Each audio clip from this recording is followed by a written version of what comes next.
My name's Nick from Symplectic, and I'm going to give you a short demonstration that will help you understand how to get the best from your public discovery module profile by adding data to elements. First things first, add your username and your password. If you've forgotten either of those, you can click on the link below and reset them yourself.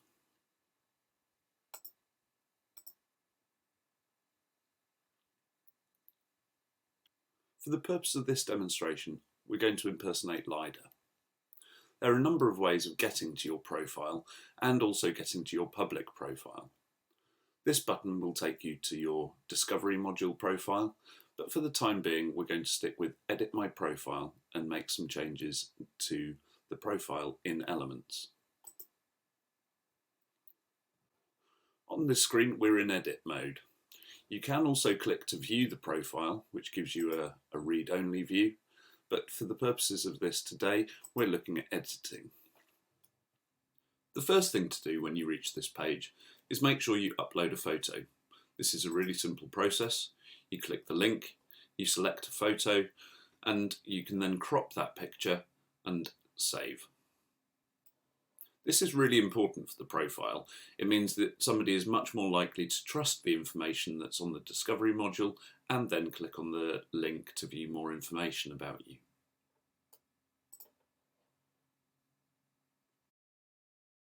The next thing to do is to check that your email address is correct. The system has a central email address for you which must be correct for the element system to be able to communicate with you and for you to be able to keep your data up to date. This is the first email address that's shown in the list. You can add other email addresses, so a personal and work email address if you wish, and you can also set the privacy of these or add or remove these as required by clicking on the Edit button.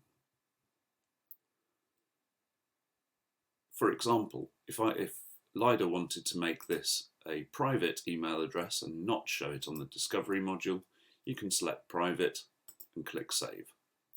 You can see then that the state has changed.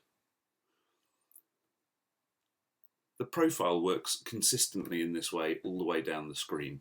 So anywhere where you see an add or edit, as we scroll down the rest of this, use these functions. We're going to look at the areas that will have maximum impact on your discovery module profile.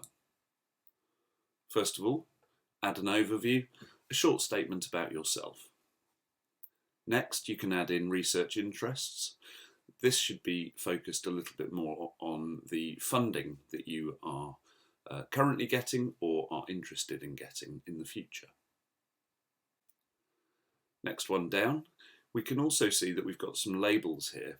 This is to indicate what you are available for in particular areas. So for example, if I click on here, I could add in media inquiries as an example. As you type, you get an option there, and then you just click the add button and that adds the label.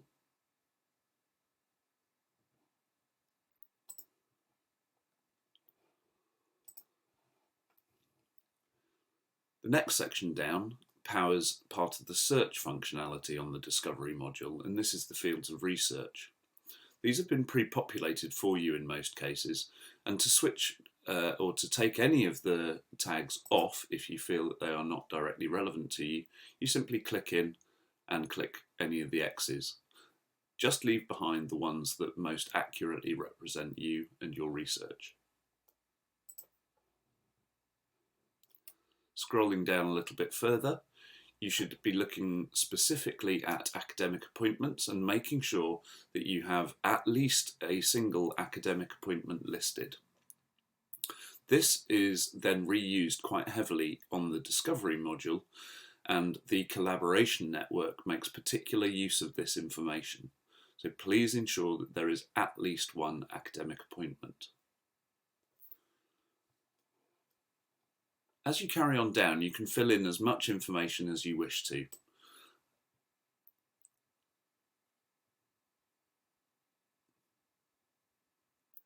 Another couple of key areas that might be of interest is the addition of a web address and or media. So this is currently about a YouTube video. In this section, the videos that you add will appear on the Discovery module. You can add in the label or the title, the URL of the video, and then a description of the actual video itself for people that are using a screen reader when they visit the Discovery module. This is really important for accessibility purposes.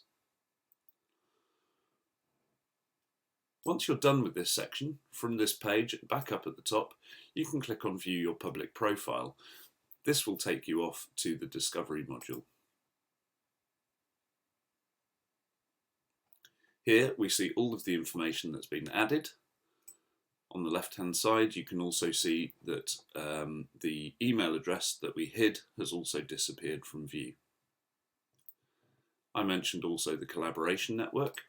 You click on the collaboration network and you can then start to view and understand LIDA's direct collaborations. If you wish to, you can also click on Extended and explore a little bit further. So look at the collaborators, the extended collaborator network. One of the key things here is looking at the institution key. This is where the information that you add to the academic appointments section is shown. And this is useful because when somebody is actually hovering over one of the nodes, it will help you to understand where they are currently from or working.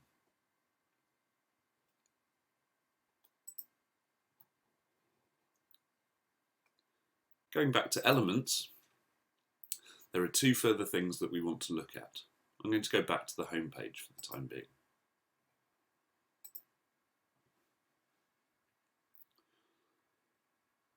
The first thing we're going to look at is publications, and then shortly after we'll look at grants. Both of these work in a very, very similar way and are quite simple to use.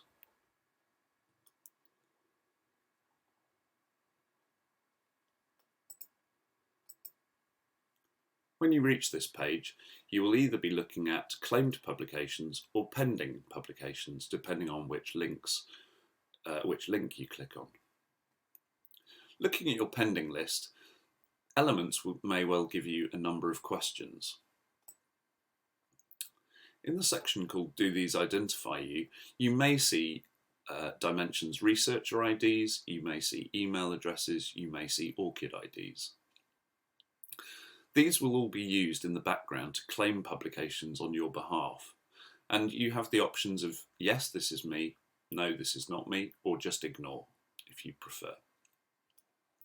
You can see that the system is also going to try to help you understand why this particular identifier has been picked up on your behalf and might be you by reviewing this information. You can also click on this to check whether this is in fact definitely you or not. Because I'm impersonating LIDA, I'm not going to click yes at this stage. Looking a bit further down the page, if you prefer, you can do this manually, looking through each publication and either claiming or rejecting.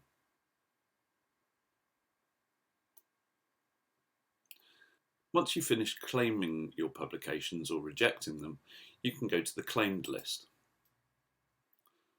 On this page, there are two additional features that you might like to use. One is the favorite function, and this will help by promoting this particular article to the top of the list. You can do this for any publication you choose. The other one that you might be interested in is being able to change the privacy setting so that a particular item doesn't show on your Discovery module profile if you wish to.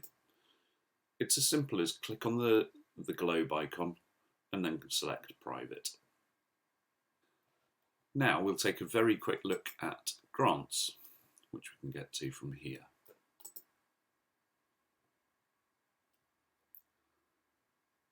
This page works in the same way, and we can see now that LIDA has 3 claimed grants, 0 pending grants and 0 rejected grants. But the principle of this, it would be exactly the same. You may be offered identifiers. You may also have the claim and reject buttons available for you to be able to claim or reject individual grants. The last thing I want to show you in this demonstration is where you can go to allow and help the system to do automatic claiming for you. So going to the menu, under Settings and clicking on Automatic Claiming, this is where you can add in any number of identifiers. You see once again the identifiers that we saw on the publications list page because I didn't action those at the point, but you can also add in other identifiers as well, such as an Orchid ID. Again, this is going to help assist Elements do some of the heavy lifting for you and automatically claim publications and grants where this is seen.